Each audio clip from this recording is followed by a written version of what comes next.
ہم سے ذرا برابر برداشت نہیں ہوتی، حشر کی گرمی کتنی لامتناہی ہوگی۔ وہاں پر اللہ رب العالمین سوال کریں گے وَلَا إِن سَأَلْتَهُمْ لَيَقُولُنَّ إِنَّمَا كُنَّا نَخُوضُ وَنَلْعَبُ۔ تمہیں کہا تھا نماز پڑھا کرو، دل نہیں کر رہا تھا، اور تمہیں کہا تھا جھوٹ نہیں بولنا، ہم تو مذاق میں بول رہے تھے، اور تمہیں کہا تھا ملاوٹ نہیں کرنا، تو گزارا نہیں ہو رہا تھا۔ یہی دلیلیں ہوں گی نا، اس طرح کی دلیلیں پیش کر رہے ہوں گے ہم۔ اور یہ اللہ نے، اب یہ دیکھو کہ یہ آپ یہ گمان کرو کہ اللہ رب العالمین نے کیسا کنورسیشن تیار کیا ہے کہ یہ ہم نے کہنا ہے آگے سے، یہ بھی اللہ نے بتا دیا ہے کہ ہم نے کہنا ہے آگے سے، یا اللہ گرمی بہت تھی، یا اللہ رشوت کے بغیر گزارا نہیں تھا، اے اللہ ملاوٹ کے بغیر گزارا نہیں تھا، اے اللہ جھوٹ بولا تھا، مذاق میں بولا تھا لیکن سیریس نہیں تھا۔ یعنی یہ کیسی کنورسیشن ہو رہی ہے اللہ کے ساتھ، اور اللہ نے قرآن میں اتار دی۔ تو دین آسان ہوا نا، سمجھنے کی مسئلہ ہے۔ ہم سمجھیں کہ اللہ رب العالمین نے یہ جو قرآن ہے یہ ہماری اور رب کی کنورسیشن ہے، بڑی زبردست قسم کی۔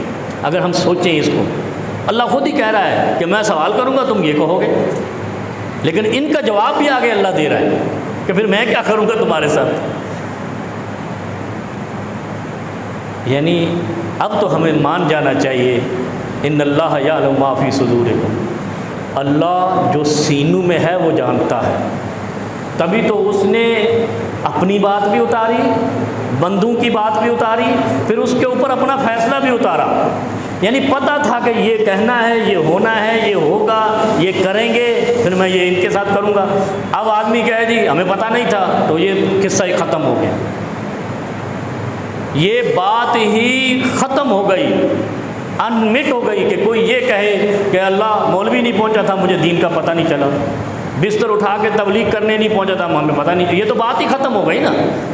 جب اللہ نے کلام اتاری اور پھر عرب کے سلطانوں نے ایسا کام کیا ہے، اب نام لینا بھی اچھی بات ہے، شاہ فیصل نے کیا ہے، شاہ فہد نے کیا ہے، کہ قرآن کی طباعت کر کے پوری دنیا میں انہوں نے قرآن کمپلیکس بنایا ہے۔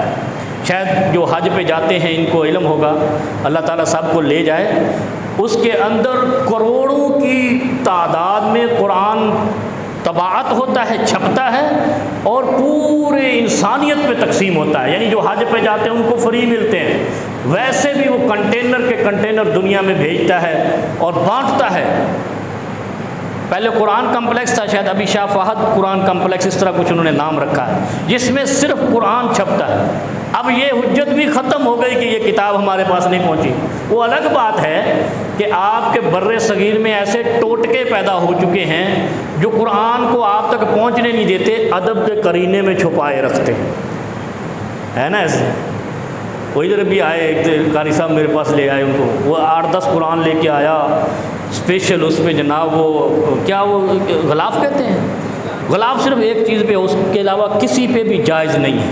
یہ آج بات یاد رکھنا، پڑھے لکھے لوگ ہیں، بڑے غور سے سن رہے ہیں آپ، غلاف صرف کعبے پہ اچھا لگتا ہے، باقی کسی چیز پہ اچھا نہیں لگتا، اور نہ اترا ہے کسی چیز کے لیے۔ غلاف کعبہ ہے نا، بس فنش۔ اور کسی بھی کتاب پہ ہو یا انسان پہ ہو یا حیوان پہ ہو یا شجر و حجر پہ ہو، غلاف ناجائز ہے اور حرام ہے۔ ہم نے تو قبروں پہ بھی چڑھا رکھے، ہم نے تو مردوں کی کیا وہ جو ڈولی ہوتی ہے کیا، گہوارہ، اس پہ بھی غلاف کی ٹائپ کا وہ چڑھا دیتے ہیں۔ ایسے ہی ہے، وہ میرے پاس آتے ہیں، جب ہم دے دیتے ہیں نا وہ گہوارہ، میں وہ چادر دے دوں، کیڑی چادر دے دی، کفن ڈالنا اس پہ، کفن بھی ہم دے میں کیا، نہیں وہ اس کے اوپر کالی چادر ہوگی، قرآن لکھا ہوگا۔ میں نے کہا میت پہ قرآن لکھ کے ڈالنے کا کیا فائدہ یار، اس کو پڑھانا تھا پہلے۔ اب جاؤ گھر میں قرآن پڑھنا، اس کو ثواب پہنچے گا، بات ختم ہو۔ اوپر ڈالنے سے بچت ہوتی ہے، آگ لگ گئی انسان کو، اوپر تم قرآن ڈال دو، کیا بجھ جائے گی؟ وہ خدا کا خوف کرو، انسان نے اگر برائی کی ہے تو قرآن سے نہیں جائے گی۔ اب مر گیا، اب تو وقت ہی ختم ہو گیا، مہلت ختم ہو گئی۔ ایسے ہی انقطع عملہ الا من ثلاث، ہر چیز منقطع ہو گئی ہے۔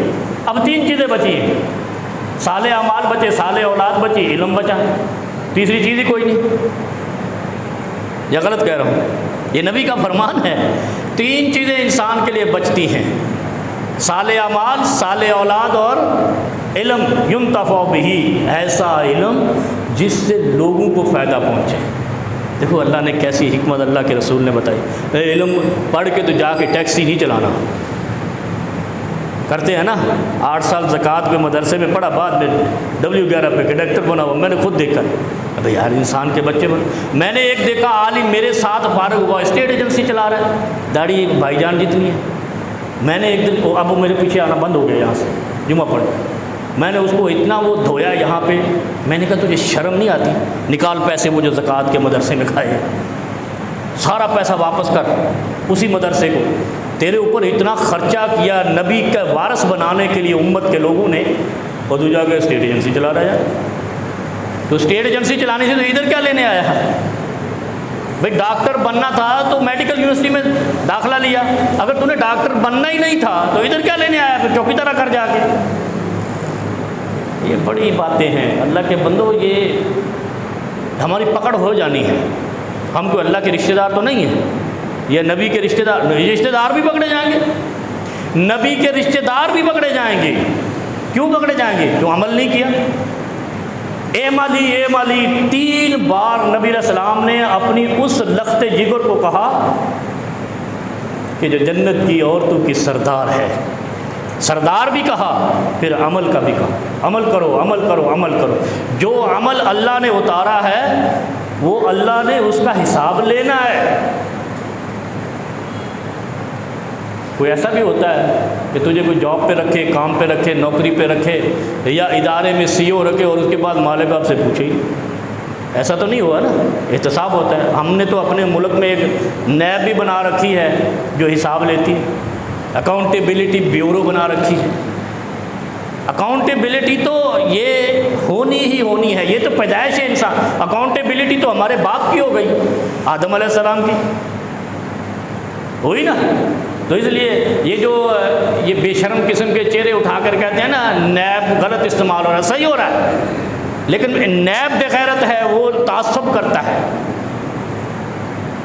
وہ اکراس دا بورڈ کرے تو یہ اس سے بڑا ادارہ کوئی نہیں، اس سے اچھا ادارہ ہی کوئی نہیں، ہر کسی کو پکڑ لے تو بات ختم ہو جائے۔ اصل میں وہ بھی اپنے پسند کے لوگوں کو چھوڑتا ہے، ناپسند کے لوگوں کو پکڑتا ہے۔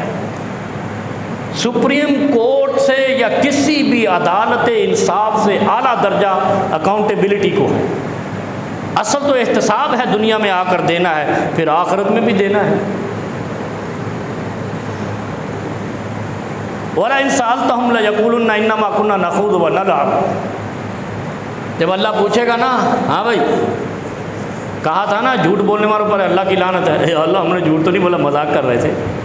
یہ آپ کے اکثر شاعر مزاحیہ مشاعرہ جو اسے کہتے ہیں نا، یہ اس میں اکثریت جھوٹ ہوتا ہے لوگوں کو ہنسانے کے لیے، خوش کرنے کے لیے۔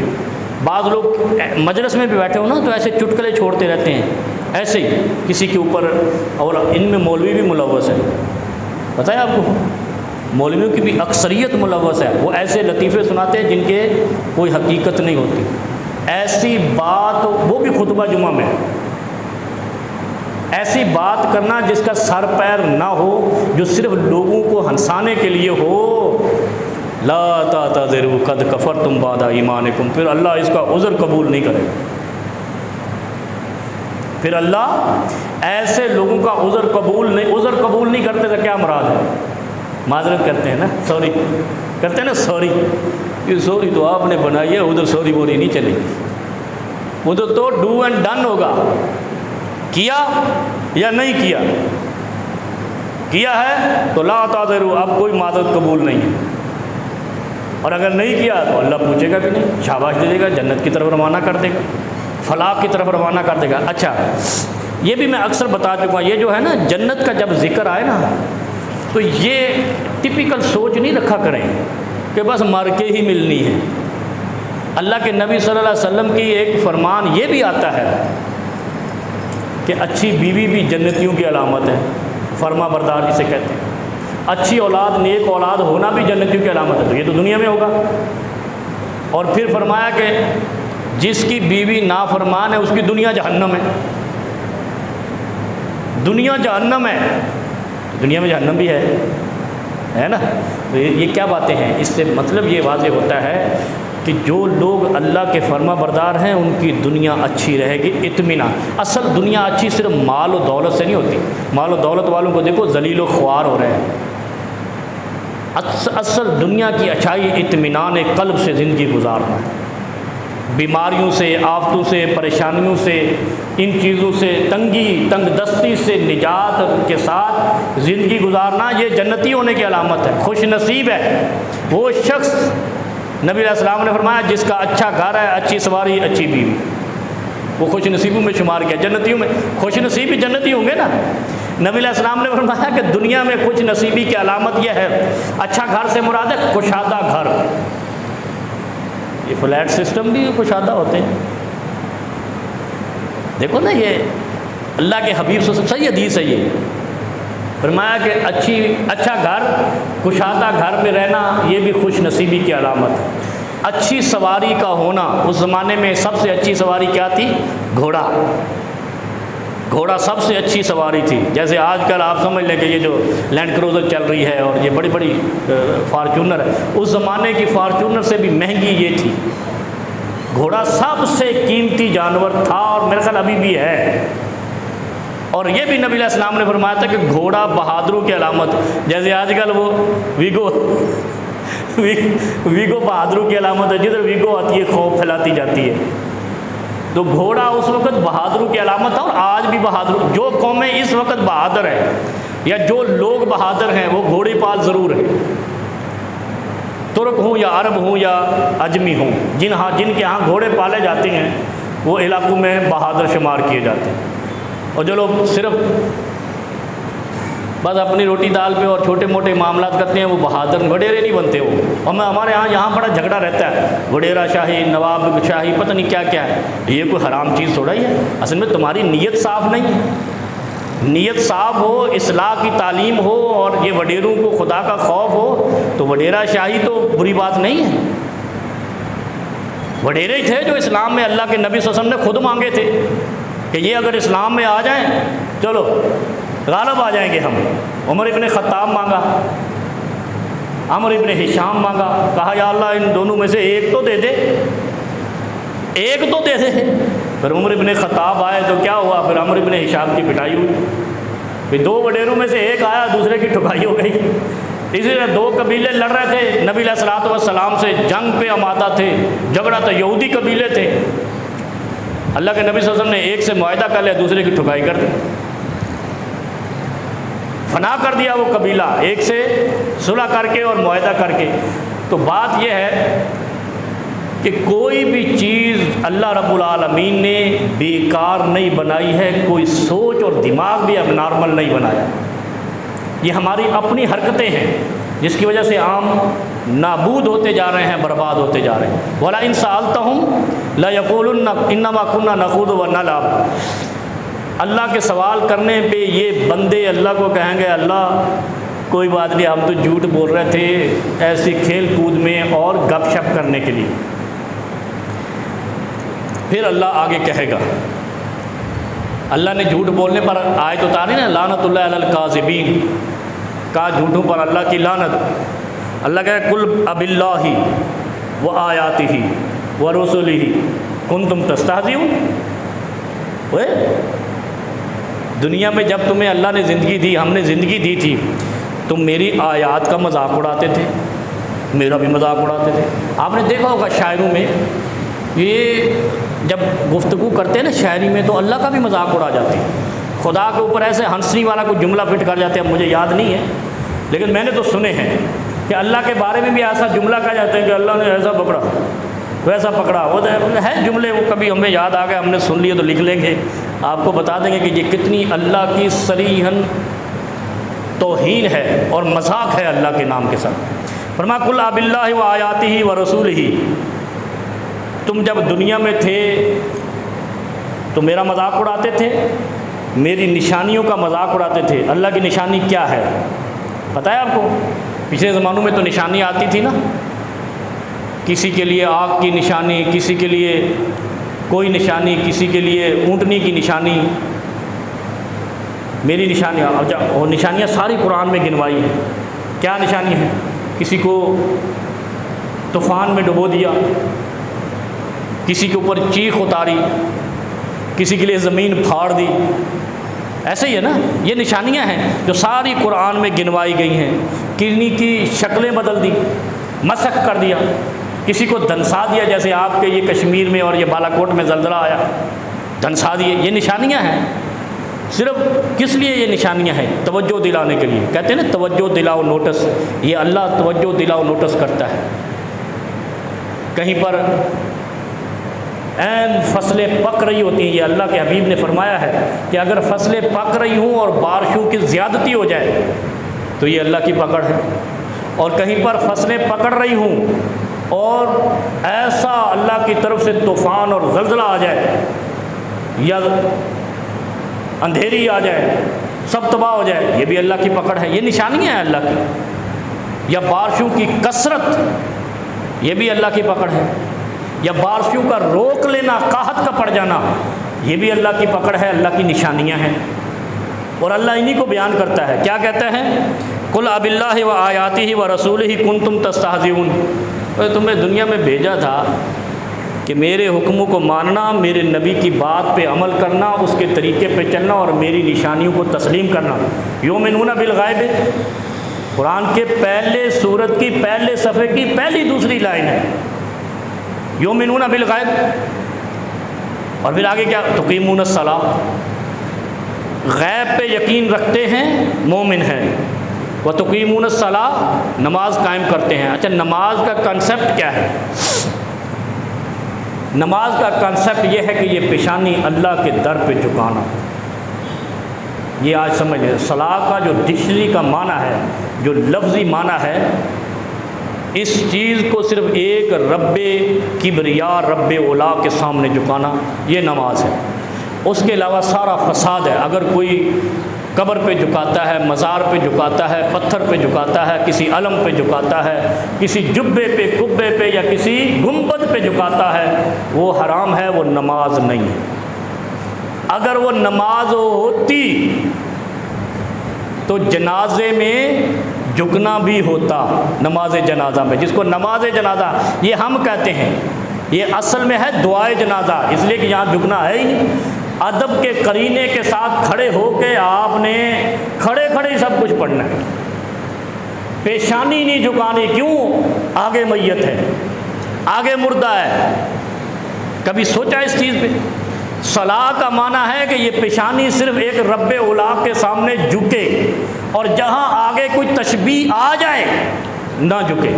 اور ہم تو بڑے پکے مومن ہیں نا، وہ مر گیا جب تو ہم جھک کے جنازے کی طریقے سے نماز کی طرح نماز نہیں پڑھتے، اور جب دفنا دیا تو اس کی قبر پہ بڑی بڑی پگڑی باندھ کے بھی اس کو جھک رہے ہوتے ہیں اور چوم رہے ہوتے ہیں قبر کو.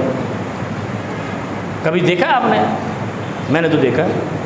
میں نے تو دلیلیں بھی سنی ان کی ایسی ایسی واحیات قسم کی کہ سجدہ تعظیمی ہے، سجدہ تعبدی ہے. الو کے پٹھے رب نے یہ نہیں پوچھنا، رب نے پوچھنا انما کنا نخوض ونلعب.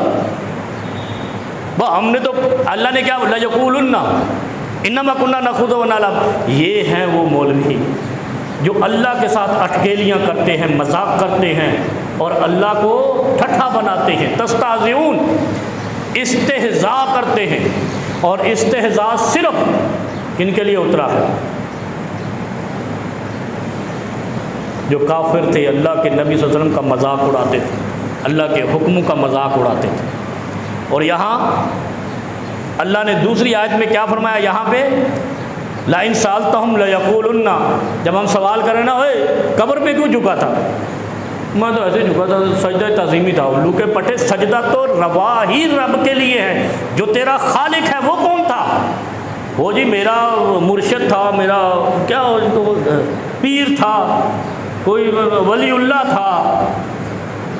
تو رب نہیں پوچھے گا اوے خبیث انسان، خبیث ہے نا قرآن میں، خبیثات والخبیثین آیا ہے نا. اور خبیث انسان یہ مر کے ولی تھا تو تو سجدہ کرنے لگ گیا. تو جو میرے نبی کے صحابہ تھے، وہ جو علی تھا، وہ جو ابو بکر تھا، وہ جو محمد مصطفیٰ تھا، اس سے بڑا ولی تھا. جب ان کے جا کے قبروں پہ جھکنا جائز نہیں تھا تو تو نے اپنی گلی میں خود گھڑا ولی اس پہ جھکنا کیسے جائز ہو گیا؟ یہ سوال نہیں ہوگا؟ یہی وہ سوال ہے وَلَئِن سَأَلْتَهُمْ لَيَقُولُنَّ إِنَّمَا كُنَّا نَخُوضُ وَنَلْعَبُ۔ پھر اللہ کہے گا ارے خبیث، تیرے پاس قرآن آیا، تیرے پاس میرا نبی آیا، تیرے پاس دین پہنچا، کوئی شخص اس وقت یہ دلیل دے ہی نہیں سکتا کہ دین نہیں پہنچا۔ اگر امریکہ کی خبریں تیری جیب میں ہیں تو خدا کا دین کیوں نہیں ہے؟ اگر تورا بورا کی خبریں امریکہ رکھ سکتا ہے تو قرآن کیوں نہیں اپنی پاکٹ میں رکھ سکتا؟ کبھی سوچا ہے ان چیزوں کو؟ وہ اتنی ٹیکنالوجی سے کر رہے ہیں، ہمارے پاس ٹیکنالوجی 1400 سال پہلے آ چکی کہ عمر منبر مدینہ پہ کھڑا ہو کر کہتا ہے یا ساریت الجبل، اور اپنے لشکر کے سربراہ کو کہتا ہے، اور اللہ وہاں آواز پہنچاتا ہے کہ ساریہ پیچھے دیکھتا ہے کہ پہاڑ سے لشکر دشمن آ رہا ہے۔ لیکن اب ہم دلیلیں گھڑتے ہیں، اور ہم یعنی وہ تو قرآن تو خبیث کہتا ہے نا ایسے مومنوں کو۔ میں تو کہتا ہوں یہ الو کے پٹھوں کی طرح سن رہے ہوتے ہیں۔ میں آپ کو ایک مثال دیتا ہوں، غصہ تو آئے گا لودھی صاحب، لیکن غصہ کریں گے تو پھر سمجھ آئے گی نا۔ جب بندہ غصہ کرتا ہے نا پھر سوچتا ہے، اگر غصے والی بات ہی نہ ہو، مولوی طارق جمیل کی طرح میٹھی میٹھی باتیں ہوں تو اللہ کی قسم کوئی سوچنے پہ مجبور ہوتا ہی نہیں ہے۔ وہ کسی کا گریبان پکڑو تو پتہ چلتا ہے ہاں یہ کیا ہوا، وہ کیا ہوا، کیوں ہوا پھر ہی سوچے گا نا۔ اور اگر کوئی جنت ہی جنت ہے تو جہنم ہے ہی کوئی نہیں، ان کی ڈکشنری میں شاید سوچنے کی کوئی جگہ ہی نہیں ہے تو پھر سوچے کیوں؟ تفکر کی جگہ ہی نہیں چھوڑتا وہ آدمی تو پھر سوچنا کیوں ہے؟ میں ایک آپ کو مولوی کی تقریر ابھی یہاں تو نہیں سنا سکتا، وہ کسی اچھا یہ عموماً ہمارے ہاں معروف جو نام ہے نا یہ مردوں کا نہیں ہوتا، یا ہوتا ہے؟ معروف شاہ رخ تو ہوتا ہے، معروف نام مردوں کا نہیں ہوتا۔ اب وہ لایا جی حضرت فلاں معروف کرخی، تیری الو کی چرخی، وہ ایسی بات کر کے لایا، بنا کے مولوی لایا، کہتا اس نے فرمایا فلاں کتاب میں فرمایا کہ اگر بکری دودھ دینے والی نہ ہو، دودھ لینا مقصد نہ ہو تو اس کو پالنا نہیں چاہیے۔ اب لوگ جناب ماشاء اللہ واہ واہ واہ واہ کی آواز آ رہی اس کی ویڈیو میں، سارے بکریاں ہی بیٹھے ہوئے تھے، پتہ نہیں آگے لودھی صاحب کو سوچنے والی ویڈیو میرے پاس موجود ہے۔ میں ایسی چیزیں بڑی سیو کرتا ہوں شوق سے، تاکہ یہ رفیق صاحب جو ہے نا وہ جب آئیں سنیں تو ان کے بھی کان کھڑکیں کہ یار یہ بھی مولوی ہے۔ اب وہ کہہ رہا ہے جی بکری جو ہے نا یہ پالنے سے احتیاط کرنی چاہیے۔ اچھا وہ بکواسات بہت ساری کر رہا ہے اور بھی یعنی شہوت انگیز گفتگو اور اس طرح کی باتیں کر رہا ہے۔ اب میں سن رہا ہوں، میں نے کہا یار ایک بھی بندہ کوئی انسان کا بچہ آگے نہیں بیٹھا جو اٹھ کر کہے کہ تجھے شرم نہیں آتی؟ سارے انبیاء نے بکریاں پالی ہیں، نبی بنا ہی وہ ہے جو پہلے بکری پالتا تھا، بکریوں کا چرواہا تھا، ہمارا اپنا نبی بکریوں کا چرواہا تھا۔ اب میں اس کی باتیں کوٹ نہیں کرتا ہوں، میں بکریوں کی فضیلت بتاتا ہوں۔ بکریوں کی فضیلت یہ ہے کہ جو لوگ بکری پالتے ہیں وہ صبر و برداشت میں کمال کے لوگ ہوتے ہیں۔ بکریوں کو سنبھالنا، بند کرنا، روکنا یہ سب سے بڑا امتحان ہے۔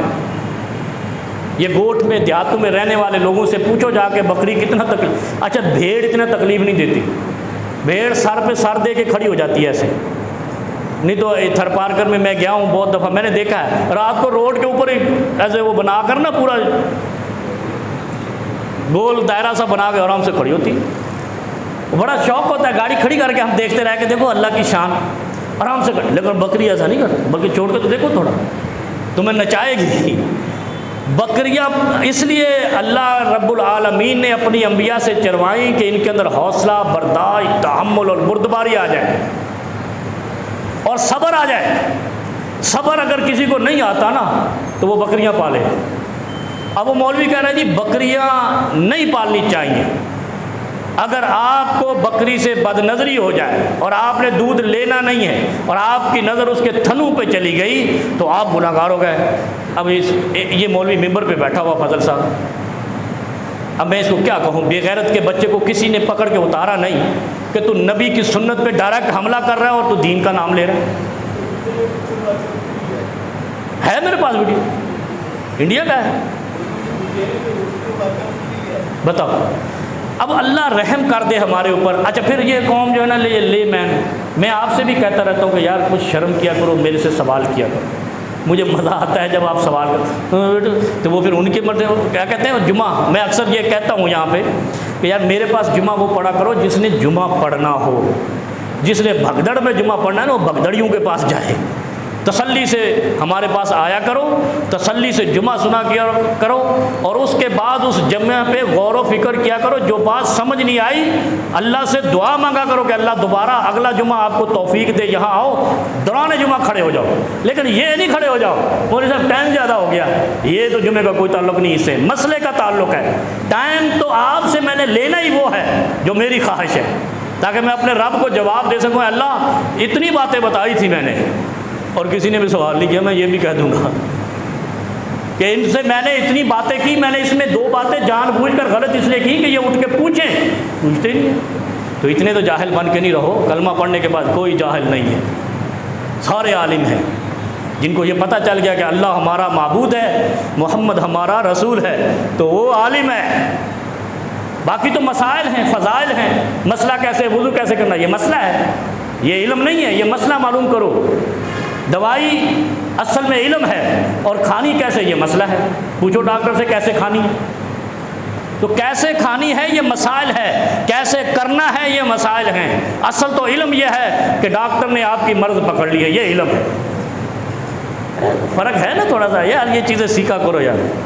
اچھا اللہ آگے کیا کہتا ہے، قل اب اللہ و آیاتہ و رسولہ کنتم تستہزئون، جب پہلے رب کہہ دے گا نا کہ تم نے حرکتیں کی، رشوت کھائی، جھوٹ بولا، اور ابھی کہتے ہو کہ ہم تو ایسے گپ شپ میں کر رہے تھے، دل بہلانے کے لیے کر رہے تھے، تو اللہ کہے گا تم اصل میں دل بہلانے کے لیے نہیں کر رہے تھے، تم مجھے بھی جھٹلا رہے تھے، میری نشانیوں کو بھی جھٹلا رہے تھے، اور میرے رسولوں کو بھی جھٹلا رہے تھے، ان کی باتوں کا مذاق اڑا رہے تھے، کنتم تستہزئون۔